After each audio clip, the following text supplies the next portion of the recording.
जैन धर्म के 24वें तीर्थकर महावीर स्वामी अहिंसा के मूर्तिमान प्रतीक थे। उनका जीवन त्याग और तपस्या से ओतप्रोत था। हिंसा, पशु बलि, जाति पाति के भेदभाव जिस युग में बढ़ गए उसी युग में पैदा हुए थे महावीर स्वामी। ईसा से 599 वर्ष पहले वैशाली गणतंत्र के क्षत्रिय कुंडलपुर में पिता सिद्धार्थ और माता त्रिशला के यहाँ एक तेजस्वी बालक का जन्म हुआ था। इस बालक का नाम वर्धमान रखा गया। वर्धमान बचपन से ही बहुत तेजस्वी थे। 8 साल की उम्र में जब वर्धमान को गुरुकुल भेजा गया तब शिक्षक ने उन्हें कुछ शब्द याद करने को दिए। वर्धमान चुपचाप सुनते रहे।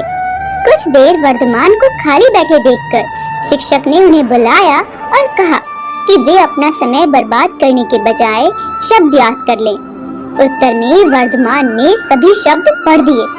शिक्षक बहुत हैरान हुए। जब शिक्षक छोटे लड़के की आश्चर्यजनक क्षमता को समझने की कोशिश कर रहे थे तभी एक बूढ़े ब्राह्मण ने गुरुकुल में प्रवेश किया।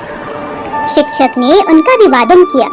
ब्राह्मण ने शिक्षक से व्याकरण पर कुछ जटिल प्रश्न पूछे जिनका उत्तर शिक्षक नहीं दे सके। ब्राह्मण मुस्कुराए और कहा, आचार्य कृपया आप अपने आप को परेशान मत करिए। हो सकता है आपका यह नया छात्र मेरी समस्या का समाधान कर सके। आपकी अनुमति से क्या मैं इस बालक से प्रश्न पूछ सकता हूँ? वृद्ध ब्राह्मण ने वर्धमान के सामने जटिल प्रश्न रखे।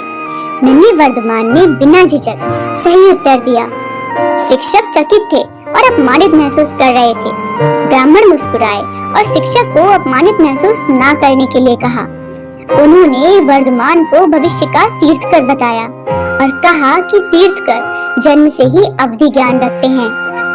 शिक्षक वर्धमान को उनके पिता के पास वापस ले गए और राजा सिद्धार्थ को पूरी घटना बताते हुए बोले कि वर्धमान शिक्षित पैदा हुए हैं और उन्हें गुरुकुल की शिक्षा की आवश्यकता नहीं है। वर्धमान जैसे जैसे बड़े हुए उनका ज्ञान और भी ज्यादा विस्तृत होता गया। एक बार वर्धमान बगीचे में बैठे पेड़ों को देख रहे थे। तभी उनके भाई नंदीवर्धन वहां आए। वर्धमान ने नंदीवर्धन से पूछा, क्या आप मुझे बता सकते हैं कि पेड़ की कुछ शाखाएं बहुत मोटी जबकि अन्य बहुत पतली हैं, कुछ नीचे की ओर झुकती हैं जबकि अन्य ऊपर की ओर उठती हैं। आखिर ऐसा क्यों होता है जबकि वे सभी अपना आहार एक ही जड़ से प्राप्त करते हैं? नंदीवर्धन ने कहा कि उन्होंने इसके बारे में कभी सोचा ही नहीं। वर्धमान ने समझाया कि जो जड़ से अधिक निकालते हैं वे भारी हो जाते हैं और नीचे की ओर झुक जाते हैं, जबकि जो कम निकालते हैं वे हल्के रहते हैं और ऊपर की ओर जाते हैं। इसी तरह जो अधिक इकट्ठा करते हैं और इस दुनिया के साथ अधिक लगाव रखते हैं वे कर्मों के साथ भारी हो जाते हैं और कम लगाव रखने वाले लोग हमेशा हल्के रहते हैं। इस तरह उन्होंने नंदीवर्धन के लिए अपरिग्रह के सिद्धांत को समझाया। 28 वर्ष की उम्र में वर्धमान के माता पिता का देहांत हो गया। माता पिता की मृत्यु के पश्चात उनके मन में वैराग्य लेने की इच्छा जागृत हुई, परंतु ज्येष्ठ बंधु नंदीवर्धन के अनुरोध पर वे 2 बरस तक घर पर रहे। बाद में 30 वर्ष की उम्र में वर्धमान ने श्रामणी दीक्षा ली। वे समण बन गए। यही वर्धमान आगे चलकर महावीर स्वामी कहलाए। एक बार की घटना है। दीक्षा के प्रथम वर्ष में महावीर स्वामी मोरक गांव से गुजर रहे थे। एक आश्रम था जिसका मालिक राजा सिद्धार्थ का मित्र था। उन्होंने महावीर स्वामी से मानसून चतुर्मास के लिए अपने आश्रम में रहने का अनुरोध किया। इसे महावीर स्वामी ने स्वीकार कर लिया। महावीर स्वामी अपने आसपास की घटनाओं से बेपरवाह होकर अधिकांश समय ध्यान करते रहते। गाय और अन्य जानवर वहां आकर उनकी झोपड़ी की सूखी घास खाते थे। वहां रहने वाले अन्य सन्यासियों ने आश्रम के मालिक से शिकायत की कि महावीर अपनी कुटिया की सूखी घास खाने वाले जानवरों को नहीं डराते हैं। मालिक ने बदले में महावीर स्वामी से शिकायत करते हुए कहा कि पक्षी भी अपने घोंसले की देखभाल करते हैं और तुम राजकुमार होकर अपनी कुटिया की देखभाल नहीं कर सकते। मुझे उम्मीद है कि भविष्य में मुझे ऐसी कोई शिकायत नहीं मिलेगी। इस घटना के बाद महावीर स्वामी ने आश्रम छोड़ दिया और किसी भी स्थान पर न रहने सहित 5 प्रतिज्ञा ली। ये ऐसी प्रतिज्ञा थी जिससे किसी को भी थोड़ी सी भी असुविधा न हो। उनके शरीर पर परिग्रह के नाम पर एक लंगोटी भी नहीं रही। अधिकांश समय वे ध्यान में ही मग्न रहते, हाथ में ही भोजन कर लेते, गृहस्थों से कोई चीज नहीं मांगते थे। धीरे धीरे उन्होंने पूर्ण आत्म साधना प्राप्त कर ली। एक दिन संध्या के समय महावीर स्वामी एक वृक्ष के नीचे निश्चल खड़े होकर ध्यान करने लगे। तभी एक ग्वाला अपनी कुछ गायों को लेकर वहां आया और उन्हें संबोधित करके बोला, हे मुनि, मैं गांव में दूध बेचने जा रहा हूँ, मेरे लौटने तक मेरी गायों का ध्यान रखना। इतना कहकर उनका जवाब सुने बिना वह वहां से चला गया। कुछ समय बाद वह लौटा तो देखा कि महावीर स्वामी जो के तो बैठे हैं, लेकिन गाय वहां नहीं है। उसने पूछा, मुनि, मेरा पशुधन कहाँ है? महावीर स्वामी ने कोई उत्तर नहीं दिया तो ग्वाला इधर उधर देखते हुए जंगल में घुस गया और पूरी रात वहां अपनी गाय तलाश करता रहा। इसी बीच गाय चरकर लौट आई और महावीर स्वामी को घेर कर बैठ गई।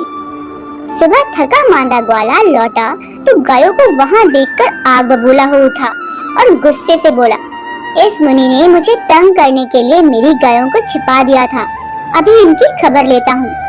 यह कहकर उसने गायों को बांधने वाली रस्सी अपने कमर से खोली और महावीर पर वार करने को हुआ। तभी एक दिव्य पुरुष ने वहां प्रकट होकर उसे रोक लिया और कहा, ठहरो मूर्ख, ये क्या अपराध करने जा रहे हो?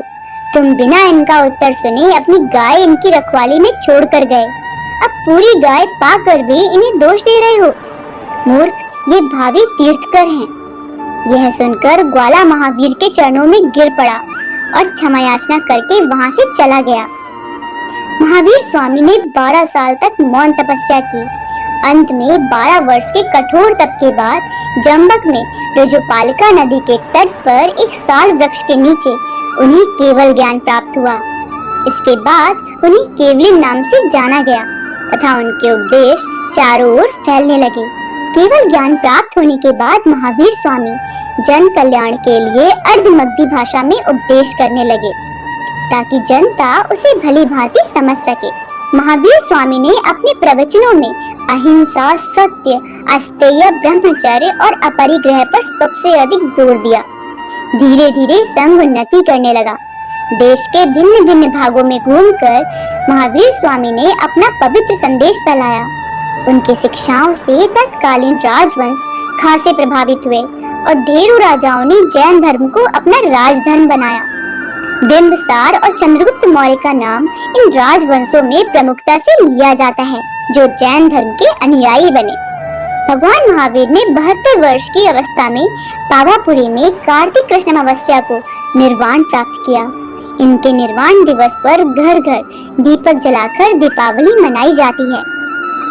धन्य है ऐसे महापुरुष जिन्होंने अपनी कठोर तपस्या और ज्ञान से हमारी संस्कृति को जीवंत रखा।